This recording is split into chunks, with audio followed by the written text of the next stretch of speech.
Hey everyone, Senrai Kai here. Today I'm going to be watching the third episode of the second season of Oshinoko. Yeah, last episode we're continuing the whole Tokyo Blade thing, trying to get that figured out. It's an uphill battle. It feels like. Now this episode, is anyone else kind of hoping we get some more idol stuff? Like that would be nice, right? Because we kind of ended off the last season with the big performance and all that with the Kana, Memsho, and Ruby, and it was great and all that. Like some people call this an idol show. A lot of the time it doesn't feel like it. It feels like occasionally they have some idol stuff thrown in here, but it's mostly a show about just Aqua and and him navigating the entertainment industry. I feel like that's what's mostly about, with a little bit of idol stuff here and there. Just like Ruby, it's just Ruby's thing for the most part, right? Like obviously Aqua helped make it happen by putting the unit together, basically recruiting Kana and Memcho and all that. But just I feel like they deserve a little bit more focus. Like that's just my opinion. But anyway, we're here for episode 3, so let's just jump on in and then check that out.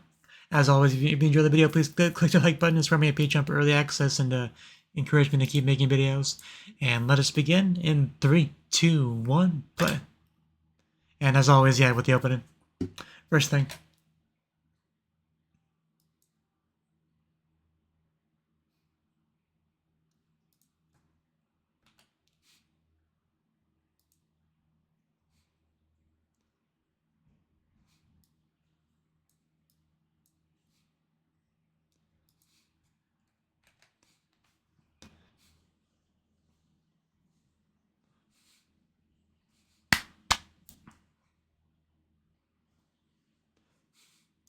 Little Ruby.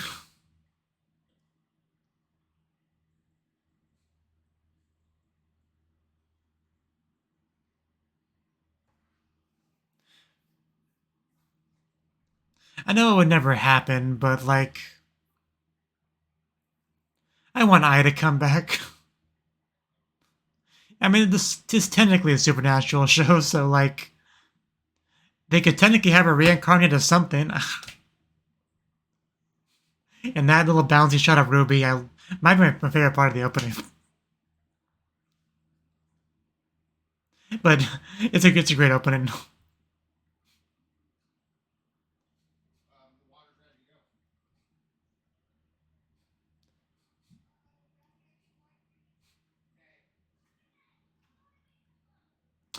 And I in the audience, always. Oh hey, Ruby does exist. I see. I see.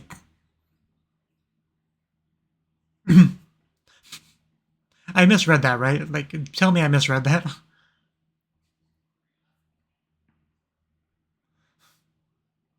In demand actress. Yeah, I'm glad we have our green hair girl. Like, she didn't do much last season, but she was clearly a big deal.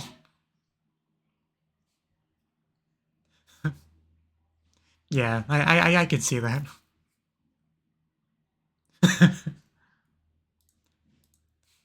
Yeah, that's definitely bragging.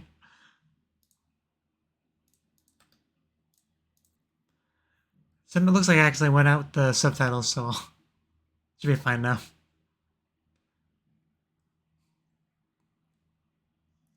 Yeah, I think it's all good now. I don't know why it was not showing the subtitles, but we're fine.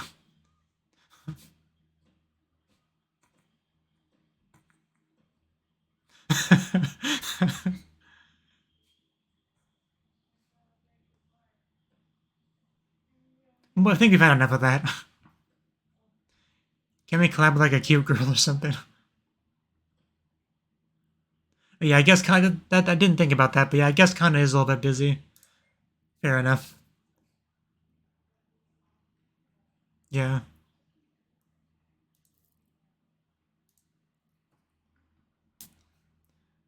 Maji. Oni-chan wa? Where's my beloved Oni-chan? That I will one day have a child with, and that will be the reincarnation of Ai. Because they combine their Ai blood together to to make the perfect vessel for Ai to return once again reincarnated. That's how the show's gonna go. Don't tell me otherwise. their Winston's baby will be our beacon to get Ai back. That thought just appeared in my head and I can't unsee it now.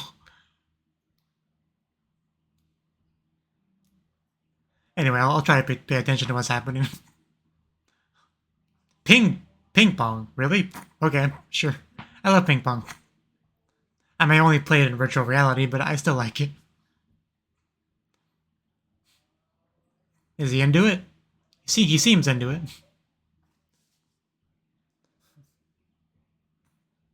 I mean, Aqua doesn't really... he's not very expressive, so if he seems into something, he must really like it.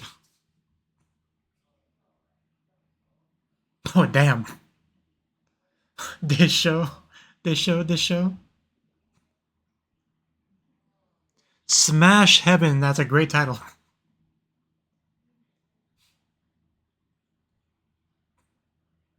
You could call a harem anime that, Smash Heaven.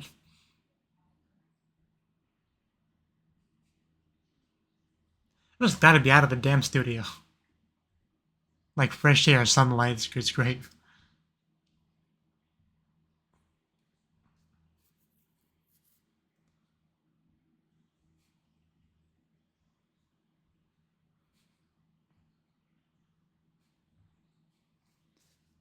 Okay. I was thoroughly immersed. Oh god, she is so just gushing over there. That's a reasonable concern, Mr. Grumpy Pants.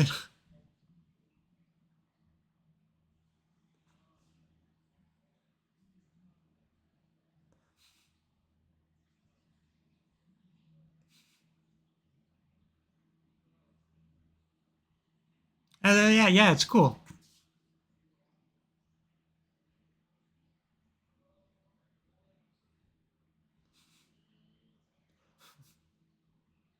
Oh yeah, I recognize him. Was Randai? Was that his name? Raida. I was close-ish, sort of.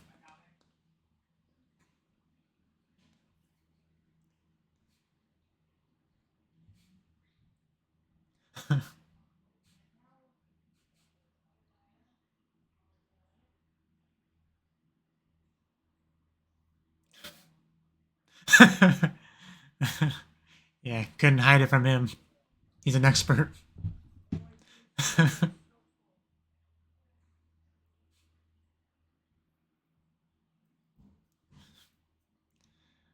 Like, am I a third wheel? Am I bothering? Should I leave? Oh, that was a sore spot.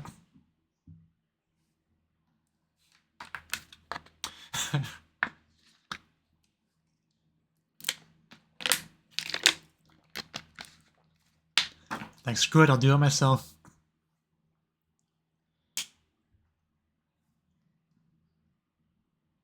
Yeah, like, even if you're the original author, that doesn't mean you can adapt it to a different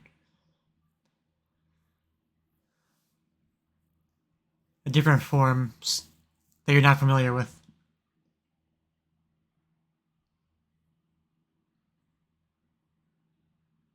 That's why I really need to get to some kind of compromise.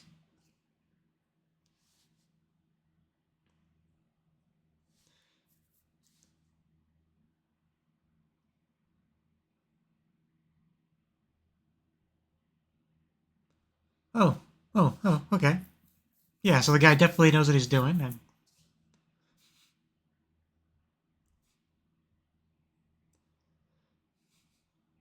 smash over here.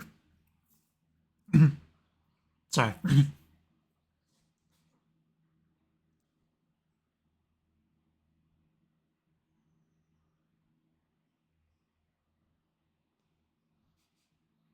Yeah. If only we had such power.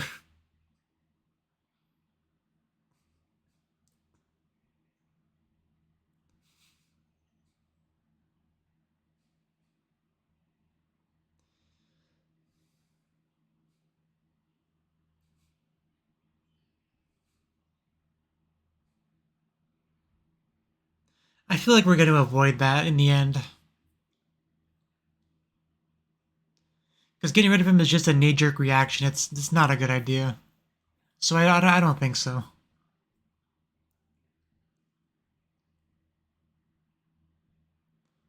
That is the problem, yes.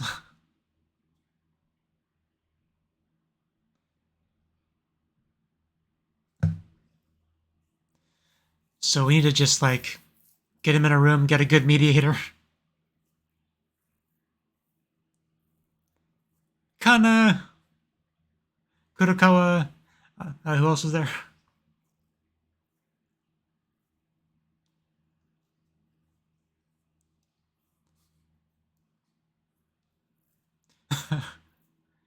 I imagine it probably doesn't smell that great.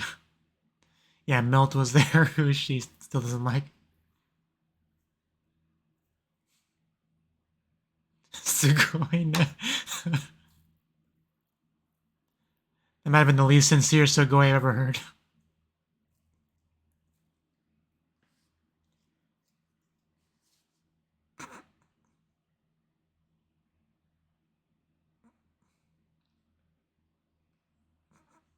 She doesn't like you.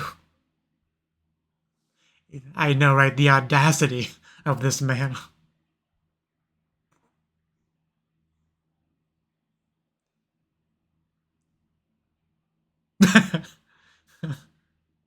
Well, Memcho's older, if that makes you feel any better. Not, although she's not there, so I guess it's not relevant, but somebody should have invited Memcho.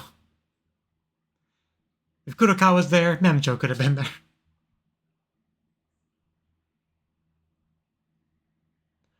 Good question.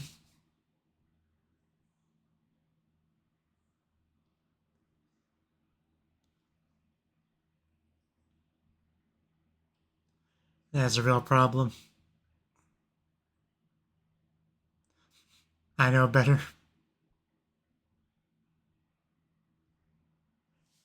And I can think of so many pieces, like, influencers that would apply to.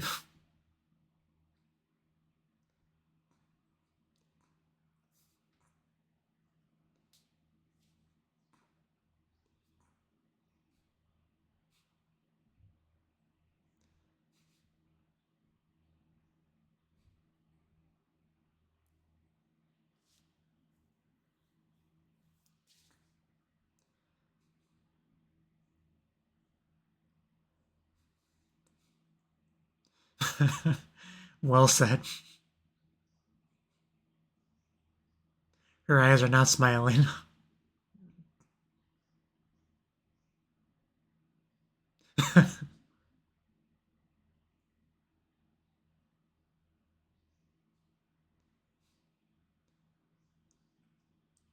Ooh, kind of like a figure there.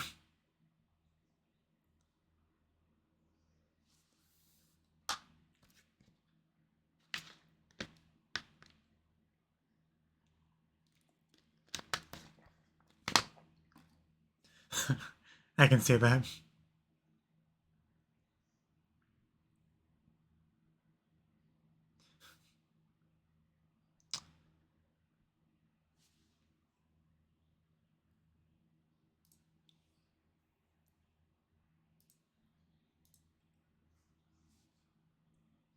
Right.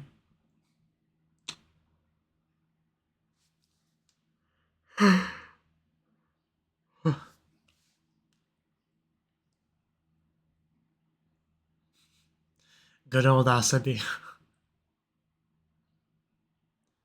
Obviously meant to be Asahi.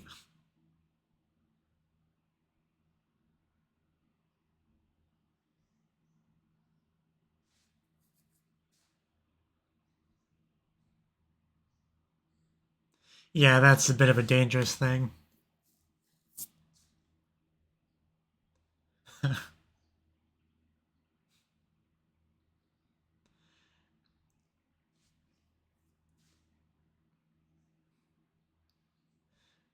Keep the author in check.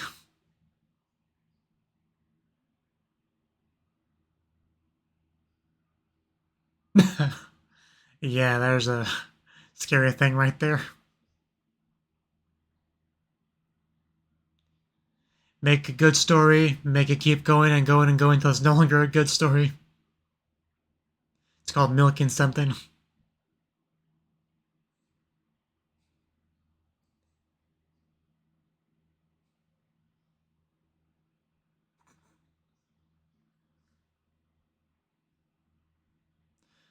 I wasn't dealing with a diva.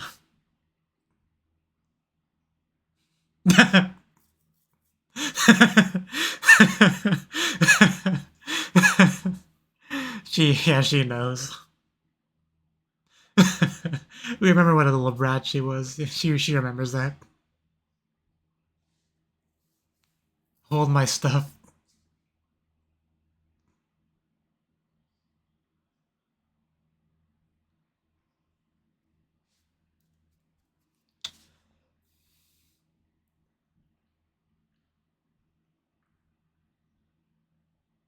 Could you be a bit more reasonable?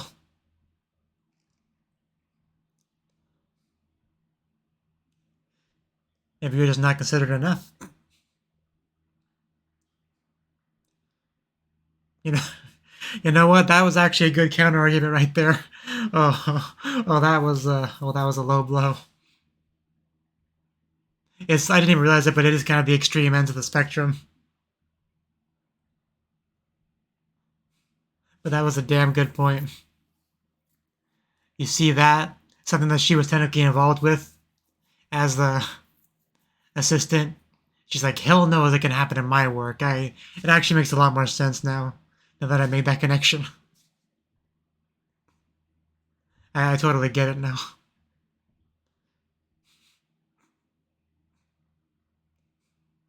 It always starts out as an exciting thing.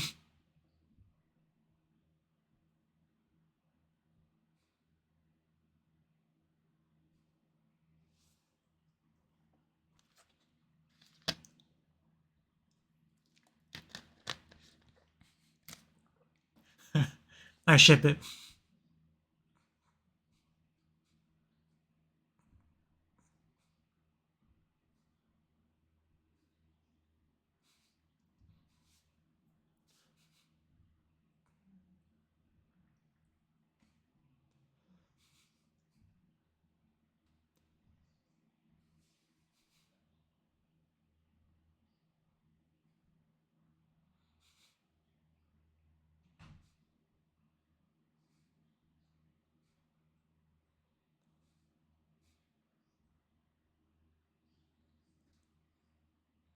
We had to try, right?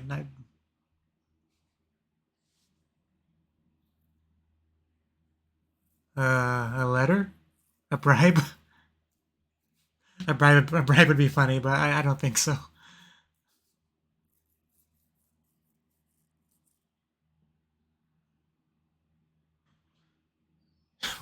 What's with the emoticon? Dark rooms like this just made me nervous in this show.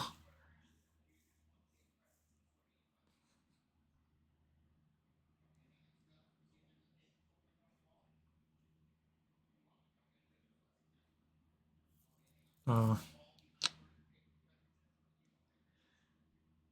does she not have assistants?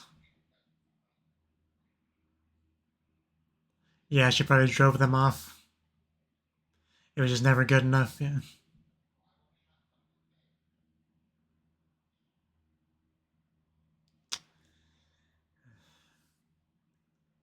a while ago. Yeah, damn. Like without an assistant, like that's gonna be brutal.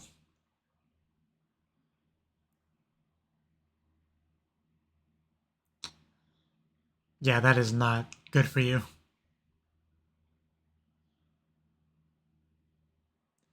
She's just not good at compromising in general.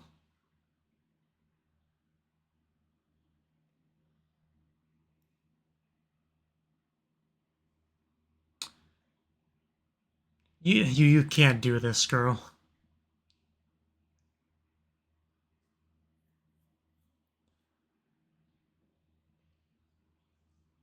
Yeah, I wasn't asking. I do like the art style of her work. It does look good.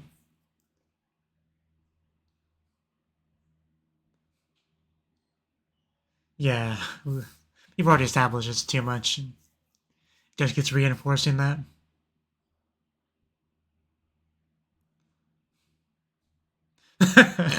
I bet the good ones are used somewhere else. He just sends me the crappy leftovers. You don't have time to do it all yourself.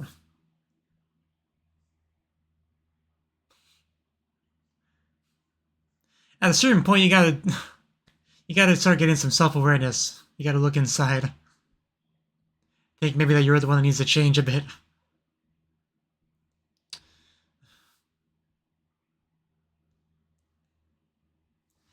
Yeah, I don't think you're giving your audience enough credit.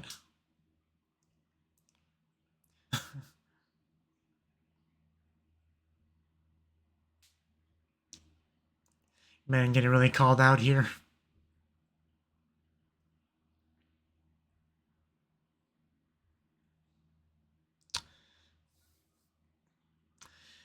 I can't imagine why people would want to quit on her.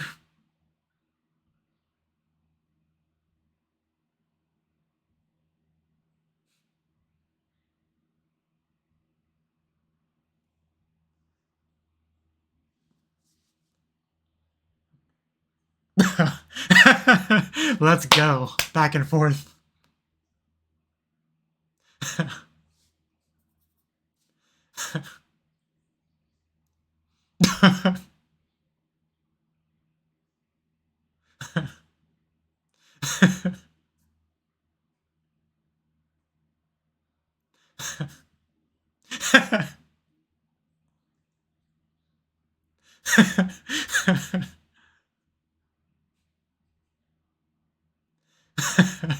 Damn, getting called out.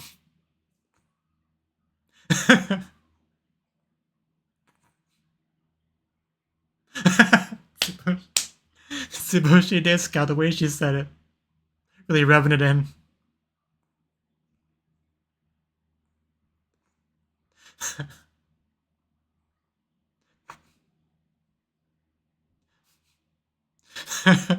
That's her sore spot.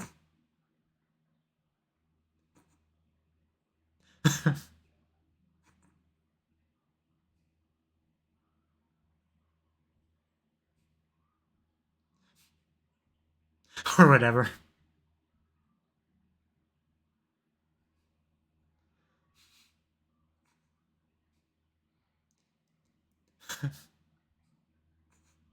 I do enjoy how they're just continuing doing the work as they just pummel each other verbally. You know, holding back tears.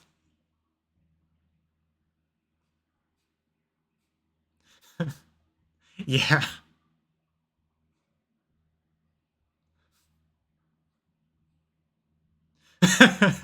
She heard about that.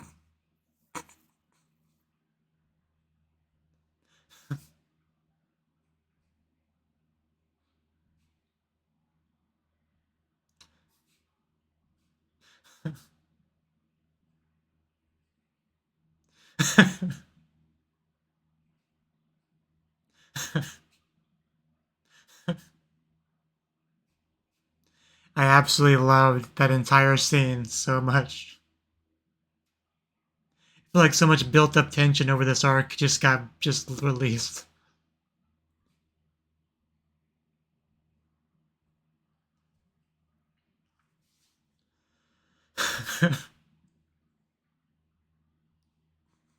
We have our pride.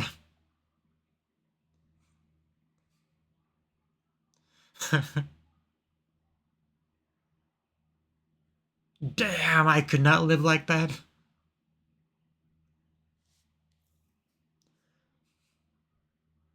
Yeah, white is good.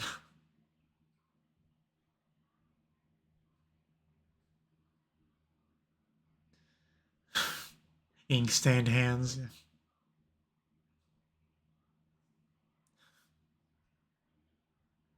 Yeah, most people would have just left some of the things you said. They would have just been gone.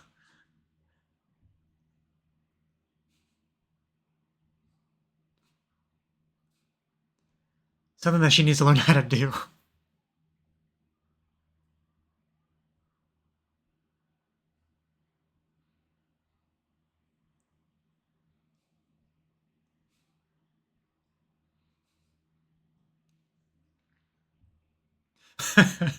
It was pretty bad.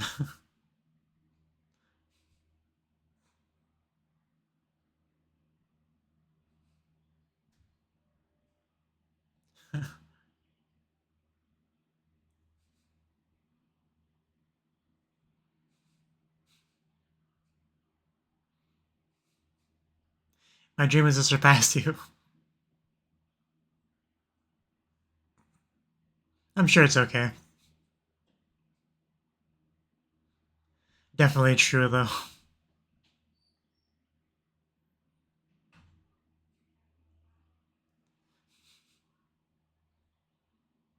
Having a filter is definitely a useful trait. I should probably develop one of these days. Oh yeah, is that the final episode? The only one with a good scene, thanks to Aqua, our Lord and Savior. So she should appreciate Aqua on that level, right? Like he kind of saved what little was left of the drama, and now he's working on the project along with Kana, and well, Mel too, I guess. But who cares about Mel?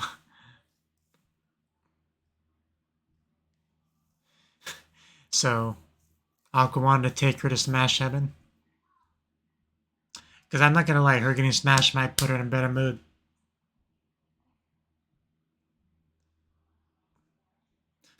Rewriting. Just katakana. Rewriting.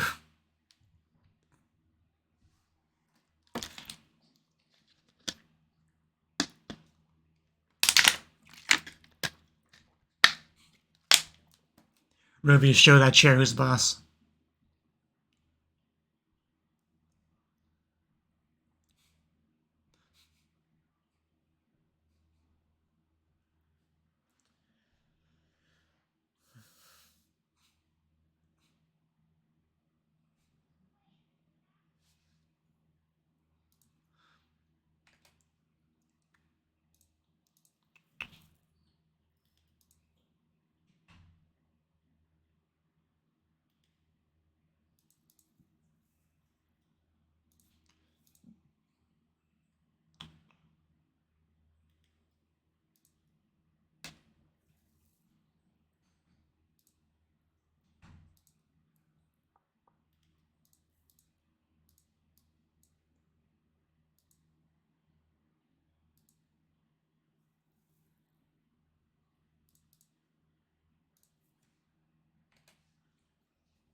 Okay, that was the third episode of the second season of Oshinoko.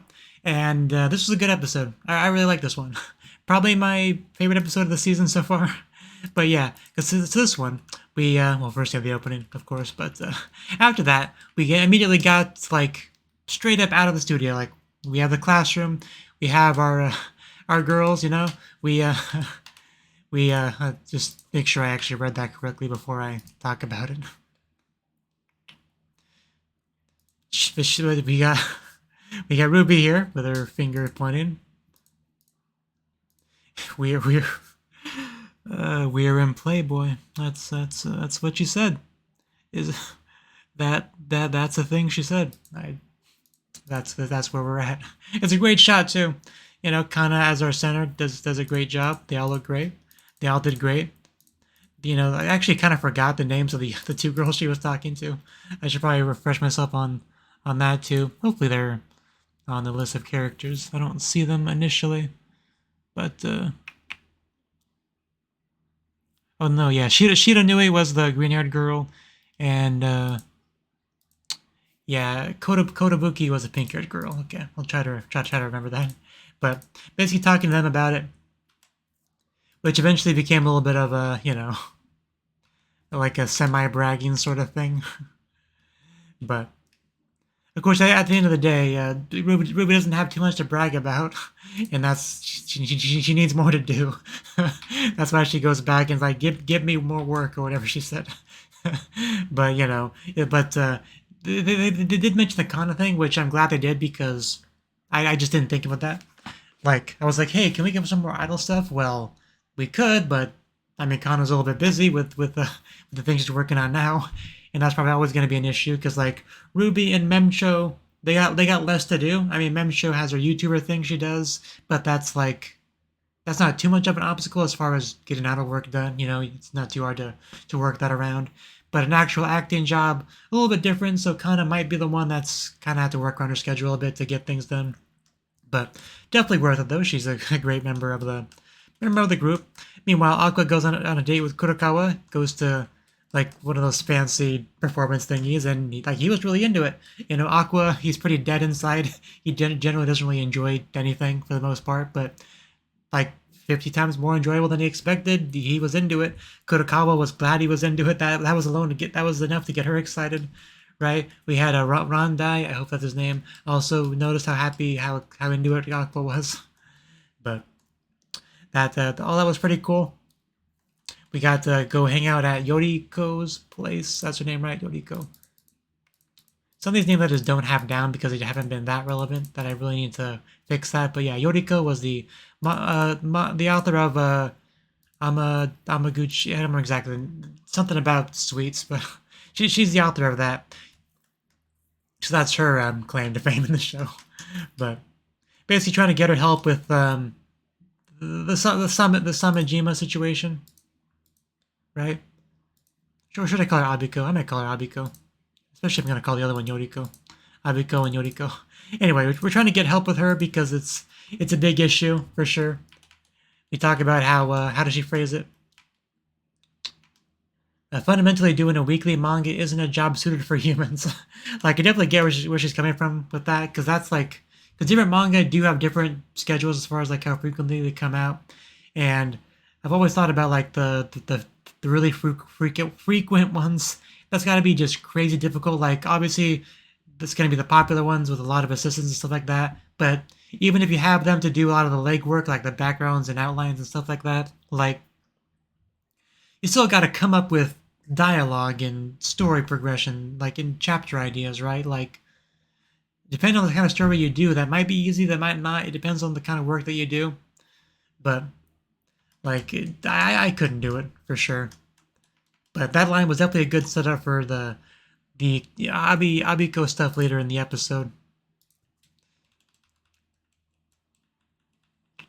But yeah, talk a little bit about the editors and what they do and all that. So yeah, pretty much the point of that scene was to kind of set us up for the real payoff, like the real meat of the episode, which was the Abiko Yoriko stuff. Because we got a lot of helpful context, because we know, I don't know, maybe some of the stuff we knew before, but I think most of it was new information. Abiko used to be an assistant to Yoriko, was a big fan of her manga, wanted to help out, was able to do so. Eventually mixed her own manga, Tokyo Blade, which is like a runaway success. We talked a little bit about the kind of the dangers of hitting it big quickly, because with YouTubers that happens a lot too, right? They kind of miss a period of like, because let's be honest, when it comes to big YouTubers, there's two types. There's the ones that hit it big really quickly, and like, wow, I'm glad I became a YouTuber, man. Things really worked out after I quit my real job and threw caution in the wind, and now I make millions of dollars a year. This is great, right? And then you got the ones that are like, it's been 5 years, I've been pounding away, making content, getting progressively better and better. Eventually, one seems to have struck gold, hit the algorithm just right, brought an audience over. My videos now getting 5 times more views, and then after a few months later, it's like, you know, the views number has tripled, or again, like, you really get that like climbing the stairs sort of thing, right? And there's definitely a noticeable difference of mentality between those two types. And the former that hits it big quickly can become very overtaken by ego very easily. Like I'm just the best. Anything I do is great. Like, you give your opinion to me. Where's your 50 million manga sold project? You don't have one, so what makes you think you have any right to tell me what I'm doing wrong, right? Like, it's dangerous to get into that kind of mentality, and that is kind of what Abiko has fallen into a bit here.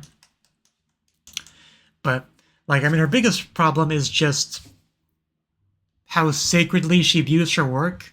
Like, this adaptation, you're doing it wrong, it's got to be like this. These assistants, you're doing it wrong, it's supposed to be like this. Go away. Like, I mean, it obviously stems from her own kind of emotional issues, insecurities, whatever you want to call it. But either way, it's putting her into a very unhealthy downward spiral where she's just destroying herself to get this work done, and getting more and more just unhinged, and it's not good. She can't keep going like this.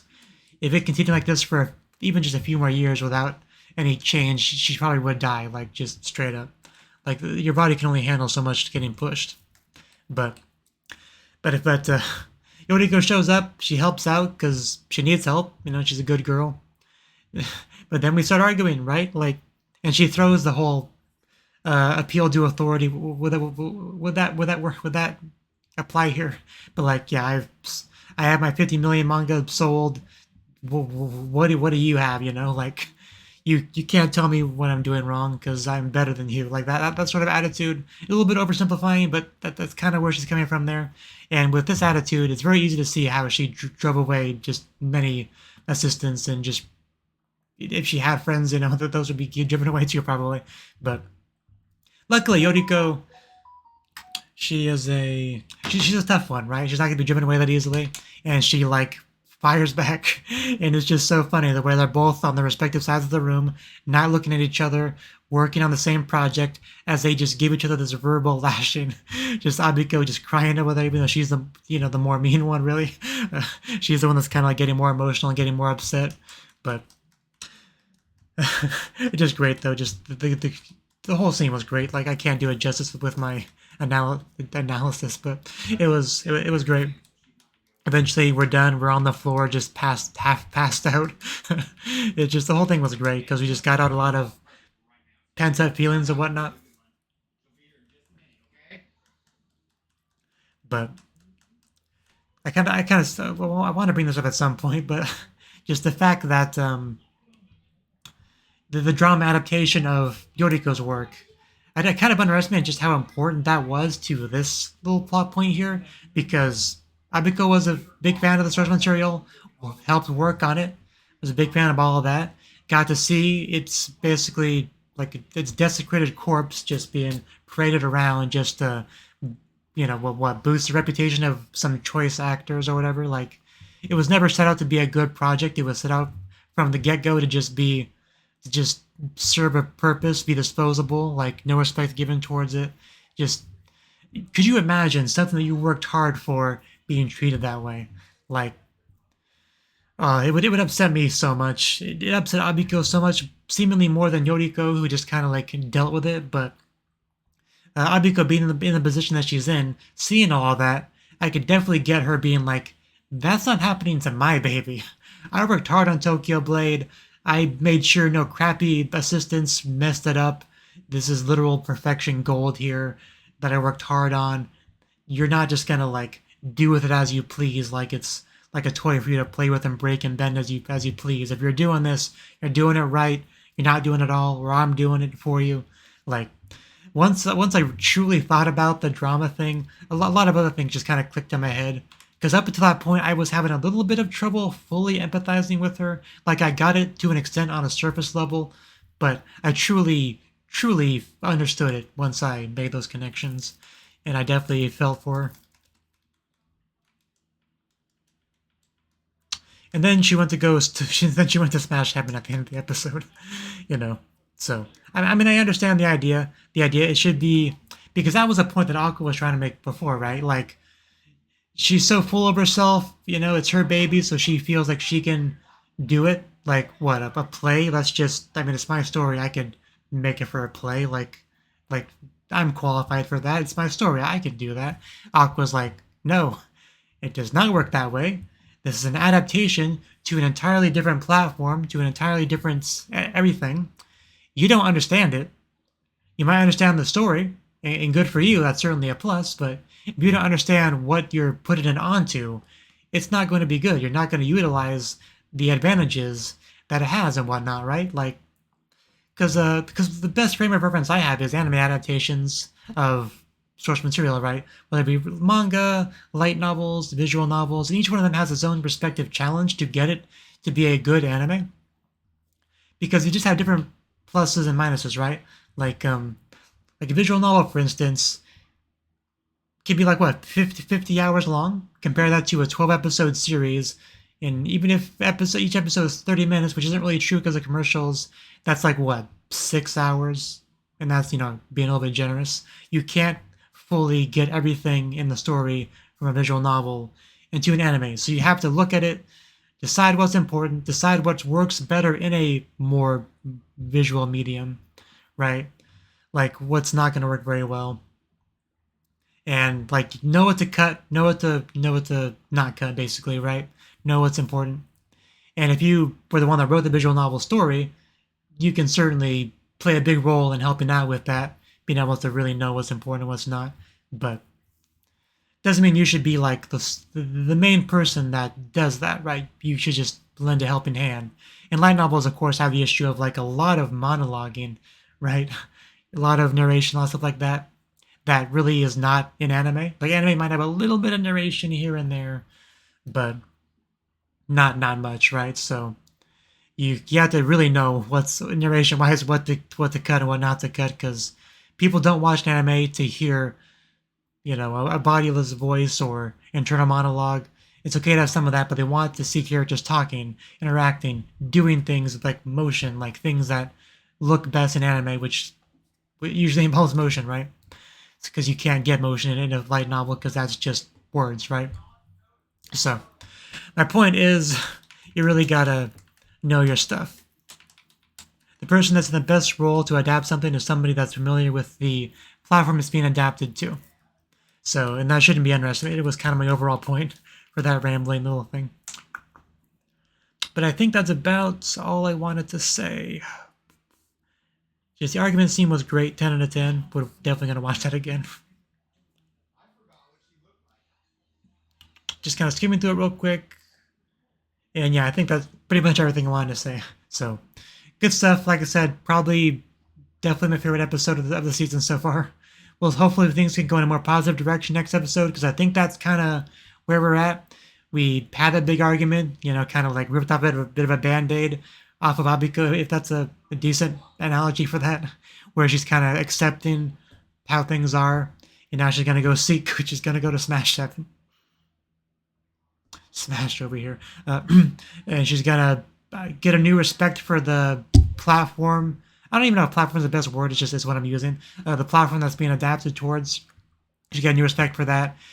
New respect for Goa and, what he does, what he can do for her story if just given the chance, given the freedom, give him a little bit of help, but for the most part, trust him to know what he's doing. And next episode, we should get onto that train and hopefully be going in a more positive direction. So something to look forward to. But yeah, thank you for watching and hope to see you in the next video. Until then, bye bye.